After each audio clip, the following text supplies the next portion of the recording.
Let's break down manipulation.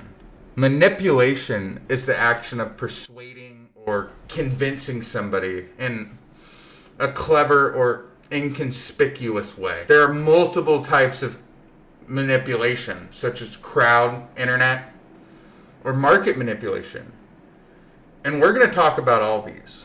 All these type of manipulation methods are based on preying on the weak for some type of personal gain. All of them have varying degrees of how messed up and egregious they are. But when is manipulation good? Is manipulation ever good? I guess today we're going to try to figure that out. To figure out when manipulation is good, first we have to set the groundwork of how manipulation is bad. And there are some instances where it's just downright disgusting. First, I want to talk about telemarketer scams. You know those pieces of garbage that just like call your sweet old grandma on purpose? They like go after old people. And they use all these sick tactics in order to just like swoop in and rip the Social Security and your inheritance like right from their old wrinkly hands. I think we can all agree that this is not only despicable to do, but there's like absolutely zero notoriety in manipulating and deceiving old people. It's simply low-hanging fruit to someone that really values the craft of manipulation. There's no challenge in deceiving people who are overall just easy targets. Going after vulnerability is the most effective way of successfully executing a scam like this. But it's not noble. It's not cool to literally steal candy from a baby, right? Like, no responsible person with more than a single brain cell is going to see somebody robbing a 6-year-old for his Halloween candy and just respect the craft. Like that guy's a loser. Like, he's a loser. Like, telemarketing scams are a simple example of just individual manipulation, but there's levels to this. If we moved up, we got crowd manipulation, right?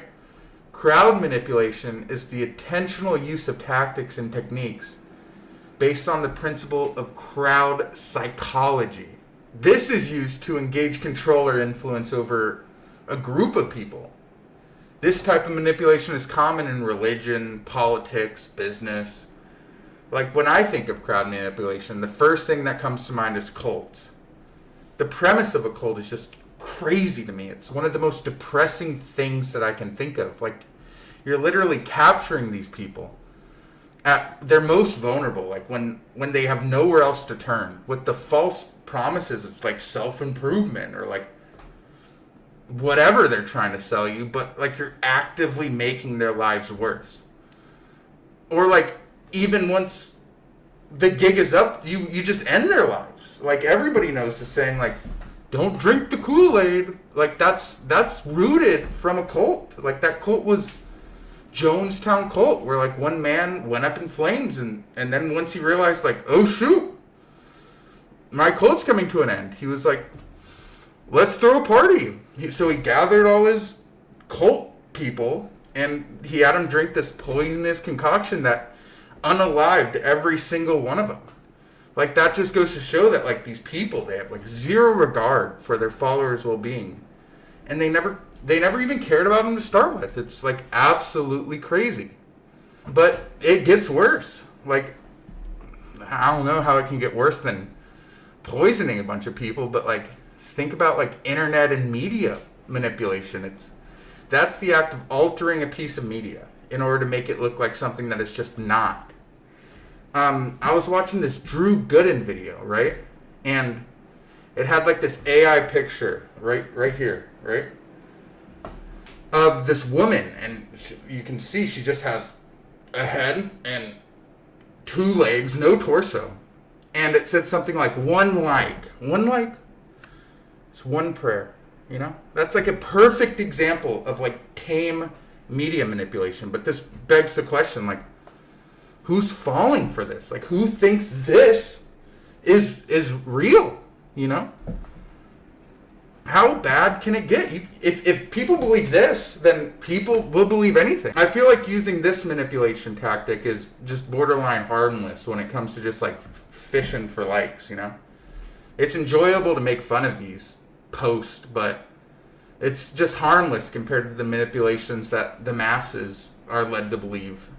But the last type of manipulation I want to talk about, this is where it gets juicy. I want to talk about market manipulation. Honestly, this one is my favorite. This is when like an entire group or entity or like a big corporation decides to just use their influence and buying power and all their capital to just flood into a stock or a cryptocurrency or tulips, really anything with value, in order to ultimately make a ton of money in the process, leaving everybody who thought they were just going to get rich quick like holding the bag and making nothing. This is usually done by people who have like a lot more money than everyone else, and they're using all their money to steal more money from people who are ultimately in a spot that think that their lives can change from this. That's where it's gross, is when people who ultimately don't need the money just scam people who do. Like using the middle class and lower class people's psychology against them to live like the life that you're portraying on social media that it probably isn't even real, just to like have them flood into something that they have no clue what they're even buying. Like, you have to feel bad for the people who got manipulated in this situation, because they were never going to win in the first place. Like, whenever you're intentionally kicking down on people who are in a desperate spot, like actively trying to crawl out of debt or like take their family on a nice vacation, it's uncool to punch down on this. Like, market manipulation like that is never cool, but sometimes it is. What about punching up, you know? We as a society idolize people who have successfully manipulated the big boys. You know, like a classic David versus Goliath tale, where the little guy tactically outsmarts somebody that's just way above their weight class and shows us regular people that there's hope. We can win sometimes.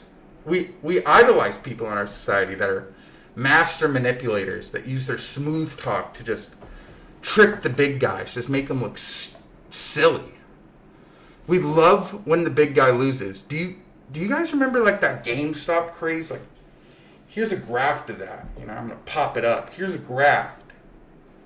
Like, every normal person, you know, who worked normal jobs is just like, hey, we like that video game store that's located in abandoned strip malls. So a whole bunch of people got behind this Reddit who thought, I also like the video game store that's located in abandoned strip malls. I'm not going to sit here and explain the whole story. There's like countless other videos that I'll link below that talk about how crazy this was from like a real analysis perspective. But in short, hedge funds, big old banks, and people with a ton of money bet against GameStop. And in doing this, they got hit with the flood of normal people who thought we liked the stock. And those big companies lost over $5 billion. And all that money went to just normal everyday people who bet against corporate greed. Like, that was cool. That was so cool. That was good manipulation, you know, because the little guy won. The little guy, he took a chance. He did something about it with classic market manipulation. Like, dude, that was crazy. Like, the little guy finally won. Like, you have to love when something's so crazy and so stupid. It's that you think everybody tells you it's never going to work out, and it finally does. Some people got wrecked at the end, you know, like the people who bought in at the top, you know, but either way, it was still cool for the large majority of people who got in on this. But we glamorize that time in the market. Like us normal traders are like, that was our peak. Nothing will get better than that. That was the time that we won. And we won our biggest achievement in an environment controlled by people who have more money than they even know what to do with. We idolize manipulation. We love people who pull off like these charismatic finesse and just everyday conversation. Like I remember I was sitting at a pizza place, right? And I see somebody walk in and they're sweet talking the cashier up front, and they end up getting a free garlic sauce, and I'm sitting there and I just paid $1.20 for my garlic sauce, and I'm like, that was so cool. That person's the coolest person in the world. Like, I want to be that person's friend to ultimately get free garlic sauce. But, like, side note, what's up with pizza places charging me like $20 for like a okay pizza and then charging me like $1 extra for some dipping sauce? It's so annoying. It's a big pet peeve of mine. But to get back on track, what makes that guy cool? What makes the dude who can finesse the cashier to get a free pizza sauce cool, and the scum who tries to scam my grandma uncool? Like by telling her that her car's extended warranty is up and somehow smooth talking her into paying off her car's warranty with Visa gift cards. Is it context? Is it intent? Is it both? Probably. But I think it's principle, honestly. I think it's just cool when somebody is skilled and tactful and charismatic, and they use all their skills to manipulate and deceive people who are in these big positions of power. It's just cool. We love when somebody does that. We love when Karens get owned, you know? We love when two lawyers with PhDs just go after it. And we love when young Sheldon, like, sticks it to his teacher because the kid's so darn smart, you know? Because honestly, it's cool to see like people like that win. It's cool to see people who are so talented at their craft use their talents versus someone who deserves it. We love an underdog. It's not the fact that manipulation is always a bad thing. It's just like anything. It's only bad if you're using it in a bad way. Everybody tries to persuade people, you know? Everybody tries to get their garlic sauce for free. You know, we're humans. We do that. But the moment when we use these tactics to like punch down and harm people, it's lame. It's gross. It's slimy. It's not good. I want to see more people use their tactics for good, like harmless acts like making hedge funds lose a bunch of money or sweet talking the cashier at Domino's, you know? But why can't that happen? Why can't we use it for good? I need to figure out an ending for this video. I guess this will be the ending, you know? Thanks for watching. I appreciate it. This was my first video. Let me know how I did. Let me know what I can change. Criticize me. Telling me it sucked. Tell me it was good. Leave a like. Subscribe to the channel. I'm open for criticism. I appreciate you guys. Thank you.